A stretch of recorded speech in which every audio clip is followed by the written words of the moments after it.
여러분 안녕하세요. 오늘도 우리 하나님 말씀 함께 나누겠습니다. 오늘은 마태복음 5장 9절 말씀입니다.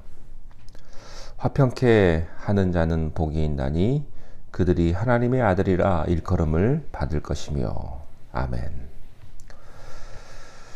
우리 그리스도인들이 세상 사람들을 만날 때 취해야 될 세 번째 태도입니다. 그것은 바로 화해자의 모습입니다. 진정한 그리스도인은 평화를 사랑할 뿐만 아니라 적극적으로 평화를 만드는 사람입니다. 세상 사람들과 관계를 가질 때 우리들이 가져야 될 첫 번째는 긍휼입니다. 그리스도의 마음이죠. 두 번째는 깨끗한 마음, 깨끗한 양심입니다. 오늘은 평화라는 주제를 주셨는데 이것은 세 가지 측면에서 생각을 해야 합니다. 첫 번째는 하나님과의 평화입니다. 하나님과의 평화 없이 이웃과의 평화가 없습니다. 두 번째는 사람과 사람 사이의 평화입니다. 그리고 세 번째는 자기 자신과의 평화입니다. 하나님과 사람, 또 사람과 사람 사이에 중재 역할을 함으로써 평화가 임하도록 적극적으로 헌신하는 그런 사람들이 바로 그리스도인들입니다. 자, 그러면 이 평화를 우리가 이해하기 위해서 성경은 이 평화를 어떻게 묘사하고 있는지를 조금 생각을 해봐야 할 것 같습니다. 성경은 하나님이 바로 평강의 근원이시며 하나님이 평강의 하나님이시다라고 설명합니다. 시편 29편 11절에 여호와께서 자기 백성에게 평강의 복을 주셨다 이렇게 말씀합니다. 하나님께서 사람에게 주시는 것이 바로 평강이십니다. 또 로마서 15장 33절에는 좀 더 직접적으로 표현합니다. 평강의 하나님께서 너희 모든 사람과 함께 계실지어다. 또 고린도전서 14장 33절에는 하나님은 무질서의 하나님이 아니시오 오직 화평의 하나님이시니라 이렇게 표현했습니다. 사도 바울도요 무난할 때마다 항상 은혜와 평강을 반드시 축복해 주었습니다. 예수님을 가리켜 우리는 평화의 왕이라고 말을 합니다. 에베소서 2장 14절에 바울이 예수님의 역할을 분명하게 이렇게 말씀합니다. 그는 우리의 화평이신지라 둘을 하나로 만드사 중간에 막힌 담을 어시고 원수된 것을 패하셨으니 둘로 자기의 안에서 한 새 사람을 지어 화평하게 하시고 또 십자가로 이 둘을 한 몸으로 하나님과 화목하게 하려 하심이라. 그리스도의 최대의 역할이 화평의 역할이었다면 크리스찬의 최대의 사명도 역시 화평의 역할일 것입니다. 화평케 하는 사람이 이 세상에서 해야 될 가장 핵심적으로 가장 중요한 역할이 바로 우리 그리스도인들이 해야 될 것이 바로 이 화평하게 하는 화목하게 하는 그런 사명이라고 하는 것입니다. 그런데 문제는 우리가 살고 있는 이 현실은 평화가 아니라는 사실입니다. 평화가 아니고 전쟁이고요. 화해가 아니고 분열이고요. 사랑이 아니고 미움이고 용서가 아니라 분노로 가득 찬 모습을 우리는 도처에서 보게 됩니다. 세월이 지나면 지날수록 세상은 점점 악해집니다. 어떻습니까? 과거가 악합니까? 아니면 현재가 더 악합니까? 현재가 더 악할까요? 미래가 더 악할까요? 아마 어쩌면 우리는요, 못 볼 걸 많이 보고 죽을지도 모르겠습니다. 세계 어디를 가도 평화를 찾을 수가 없습니다. 우리가 살고 있는 미국이나 한국 역시 마찬가지입니다. 세상은 너무나 많은 속도로 끊임없이 변하고 있습니다. 그러면 교회는 평안합니까? 교회는 싸움이 없습니까? 교회는 갈등이 없습니까? 어쩌면 세상보다 더 시끄러운 곳이 교회일 수도 있습니다. 교회는 그만두고요. 여러분의 마음에는 평화가 있습니까? 내 마음에는 전쟁이 없습니까? 끝없는 갈등이 없느냐 말입니다. 우리 마음에도 끝없는 갈등과 전쟁이 있습니다. 이 세상은 세월이 지날수록 악해질 거예요. 그러면 왜 이런 분열, 전쟁 이렇게 되었을까요? 성경에 해답이 있습니다. 예레미야 17장 9절 말씀에 사람의 마음에서부터 시작되었다라는 말씀이 있습니다. 참 영감 있는 말씀이세요. 만물보다 거짓되고 심히 부패한 것은 마음이다.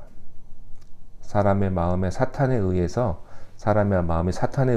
점령당한 후부터 인간의 마음은 부패와 죄로 가득 차게 되었습니다. 그러므로 죄의 문제를 해결하지 않는 한 평화는 없습니다. 제일 중요한 것은 우리 마음에서 악을 제거해야 합니다. 원래 이 평화라는 말은요, 신약에 그 유명한 에이레네라는 말을 씁니다. 구약 히브리어에는 샬롬, 다 아시죠? 샬롬 그리고 에이레네. 이것은 부족함이 없는 상태입니다. 단지 풍족함이 아니라 고난과 역경이 지나간 후에 성숙함, 완전함을 뜻하는 것입니다.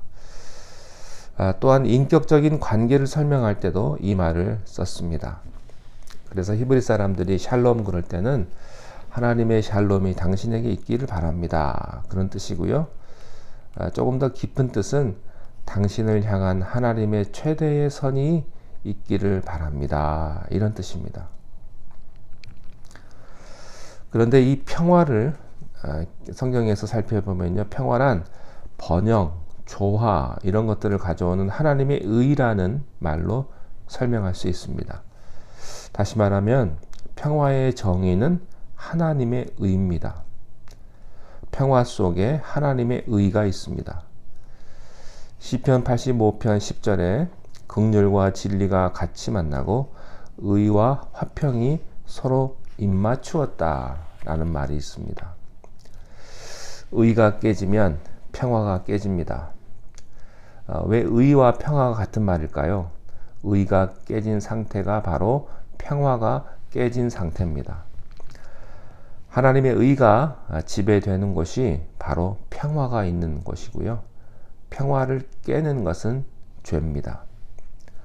하나님의 의가 더럽혀진 곳에 죄가 있습니다. 이 죄가 씻어지는 것을 가리켜서 의롭다고 말합니다. 성경의 가장 위대한 진리 가운데 하나는요, 믿음으로 의롭다함을 받는 것입니다. 이 신칭의라고 합니다. 의롭다함을 받는 곳에 하나님의 평화가 임합니다. 그런데 이 평화의 가장 중심 부분에 하나님의 의가 있는 것입니다.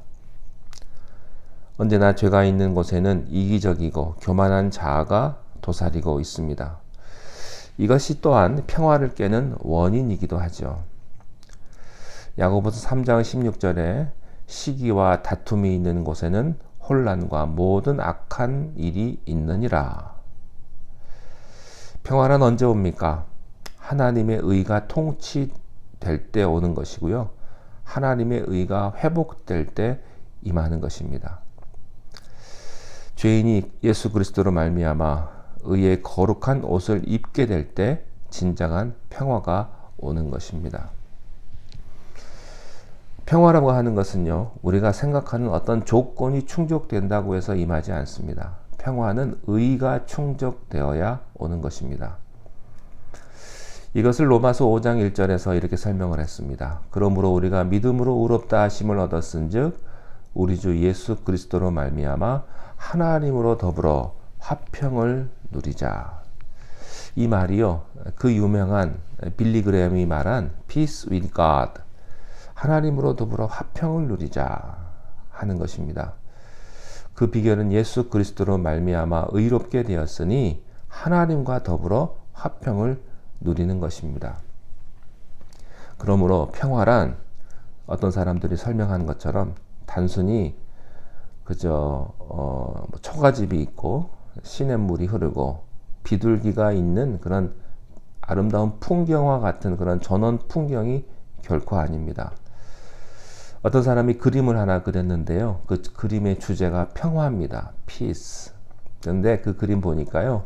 악천후에 비바람이 치고 폭풍우가 몰아치는 그런 무서운 날씨에 벼랑 사이 절벽에 그 조그만 틈에 작은 새 한 마리가 몸을 움츠리고 비를 피하고 있습니다. 바람을 피하고 있어요. 거기에서 안심하고 쉬고 있어요. 근데 그 제목이 평화입니다. 평화는 결코 아니라는 것이 아닙니다. 악천후의 고통과 기가 막힌 현실 속에서도 어떤 피난처에 들어가 있는 상태, 그분께 피난해 있는 상태가 바로 평화입니다. 평화란 하나님의 의의 통치가 있는 상태요. 하나님의 거룩과 영광의 광채가 있는 곳이 바로 평화가 있는 것입니다. 여러분의 마음에 평화가 넘치기를 바랍니다. 마음의 평화가 임하기 위해서는요, 먼저 하나님의 의가 임해야 되고요. 우리의 모든 죄를 하나님 앞에 회개해야 하는 것입니다. 세상은 바람이 불고 폭풍우가 몰아치고 전쟁이 있고 자연재해가 있고 기근이 있지만 우리가 하나님 안에 있을 때 하나님께서 우리에게 참된 마음의 평강을 허락해 주실 것입니다. 오늘 하루 참된 평강의 축복이 함께 하시기를 바랍니다. 기도하겠습니다. 우리가 세상을 살아가며 너무나 많은 것들이 우리를 힘들게 하고 어지럽게 하지만 우리가 그리스도 안에 있으므로 마음 가운데 참된 평강의 축복을 누리게 하여 주시옵소서. 어느 누구도 흔들 수 없는 그런 참된 평화를 우리 마음에 허락하여 주시고 나로 인하여서 우리의 가정이 평화를 누리고 우리의 교회가 평화를 누리고 우리가 가는 곳에 참된 평화를 심는 하나님의 자녀가 다 되게 하여 주옵소서. 예수님의 이름으로 기도하옵나이다. 아멘.